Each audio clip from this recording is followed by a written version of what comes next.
Nerdstalgic's recent video on Children of Men does a great job of showcasing how fucking amazing this movie is. But whilst it was briefly brought up, conversations about Children of Men always feel like missed potential to me, because they so often overlook probably the most interesting aspect of this film.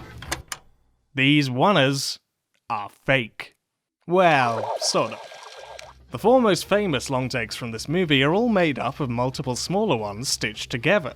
You know, just like how half of film and TV is made these days, and it gets on my nerves how people can't stop talking about that same fucking film. But this movie was made prior to Superman gimbals, a fraction of the CGI capabilities, and in a pre-digital standard world. And often when you watch films like Birdman, Spectre, or that film that shall not be named, you can see the very obvious cuts plain as day. What that means, so. How did they get away with that? I do wonder the reason why Children of Men's haven't been spoken as much, and I can only assume it's simply because they've done such a good job at fooling you.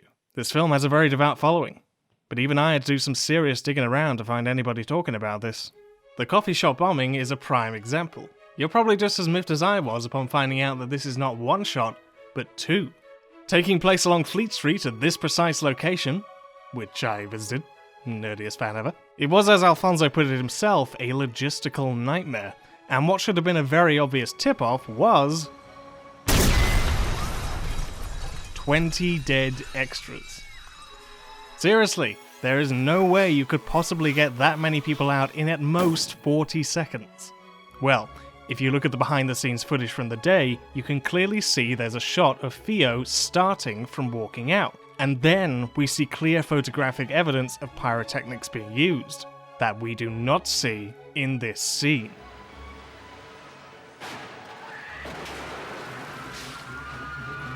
But no, it's impossible, right? There's literally no cut. Well, you might have guessed it by now, but just in case you haven't, here's how they did it. As Theo exits the cafe, a red bus drives by. Now this was no accident, it was a carefully planned block. Literally.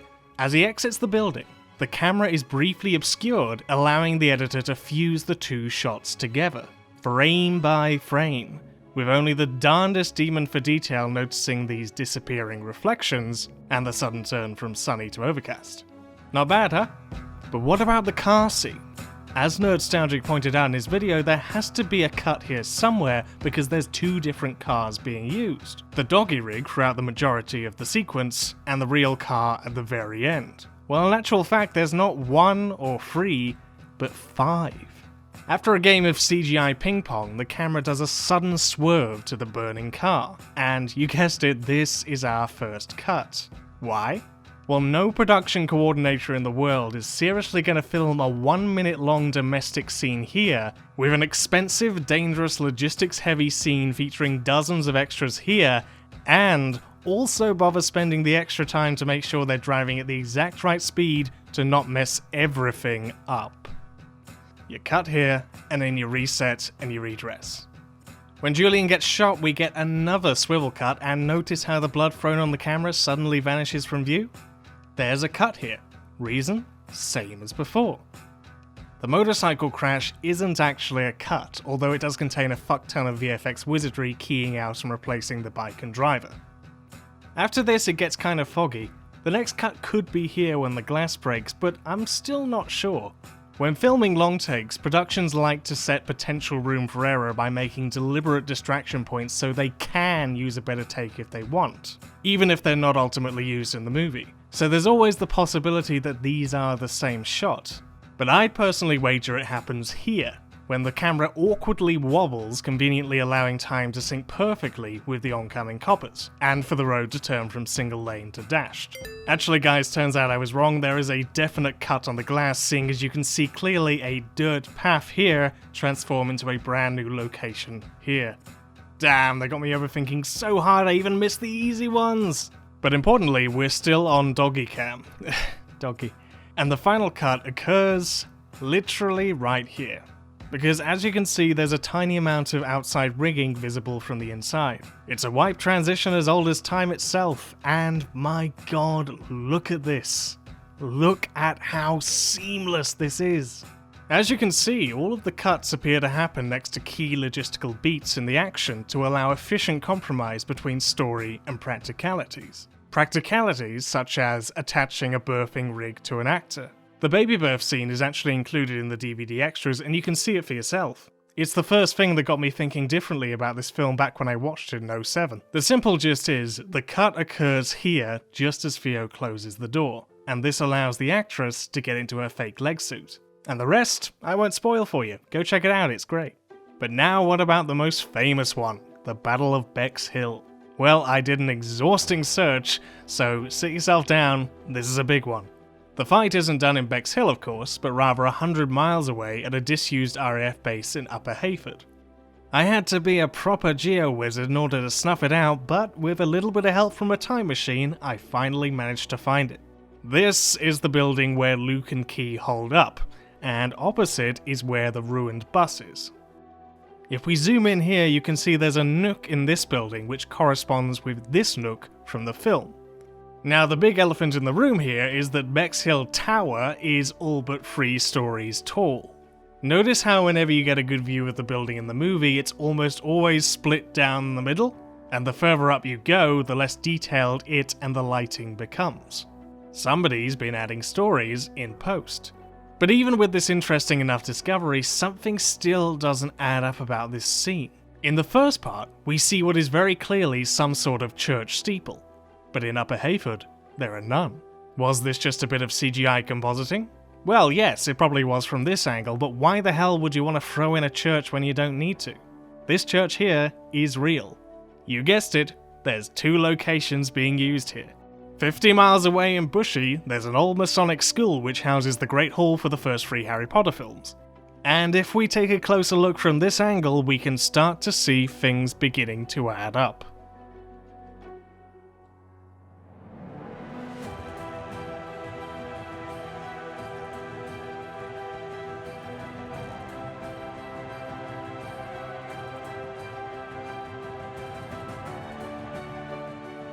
The stitch between these 2 areas is actually fairly rudimentary, but it's still completely seamless.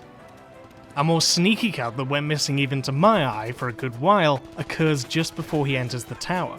Now, it's common knowledge these days that at this point in the movie a blood squib went off too close to the camera and blood got on the lens, yada yada yada. What you might not know is that this also reveals the cut, as when the camera swerves here and then swerves back, you'll notice that some of the blood has gone. 7 dots here, 5 dots here. This shot was done later in the day. Doesn't take a genius to figure out why they chose to cut here. We cut one more time as we move inside the building, and that's about as far as my knowledge goes. The blood is presumably CGI, seeing as it's changed shape once again, and it magically fades as the camera pans up. So, there we go. 4 takes, 3 cuts. But then again, the team have confirmed 5 takes, and so far, like I said, our count is just 4. Could this be the cut? Or maybe this? What about this? Or maybe even here? I couldn't possibly solve this mystery. Can you? Nah, I got this. So originally I thought I was overthinking this like I did with the car scene, and I decided, okay, I've learned my lesson, I'm going with option 1. But then I went back and I looked at it again and I realized, yeah, that blood really is fake as fuck. I even reached out to the VFX supervisor on the film, Fraser Churchill, and being a great sport, he actually confirms the cut happens somewhere on the staircase. So, with this in mind, let's go to option 2. When Theo is on his way up to the first floor, keep your eyes peeled on this alcove, containing nothing but a fire hose wheel. Ready?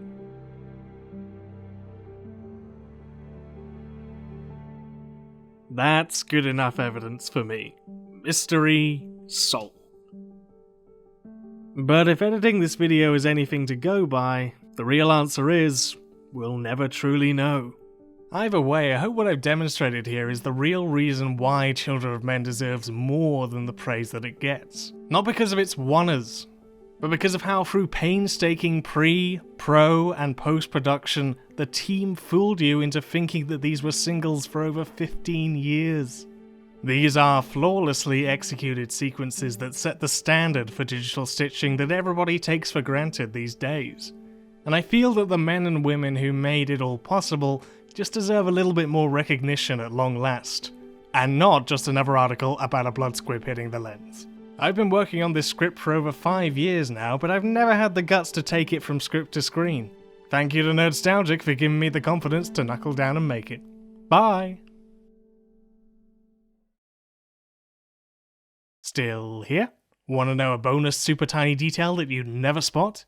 Have you ever wondered, how did the fishes actually know that Theo and the gang were going to go to this precise location? There's actually a carefully hidden explanation for it in the movie. You'll notice when they appear that a man in crutches is with them. Now this seems unfitting for a paramilitary, right? But this is the same Irishman who tried to offer them a room when they first arrived in Bexhill. So it's implied, through visual storytelling, that he was an informer for the fishes who presumably seen them conversing with Marika and figured out where they would be based on her family's locations. That is some of the subtlest attention to detail I have ever seen in a movie. And believe it or not, the movie is littered with them. More films like this, please. I've exhausted this one completely.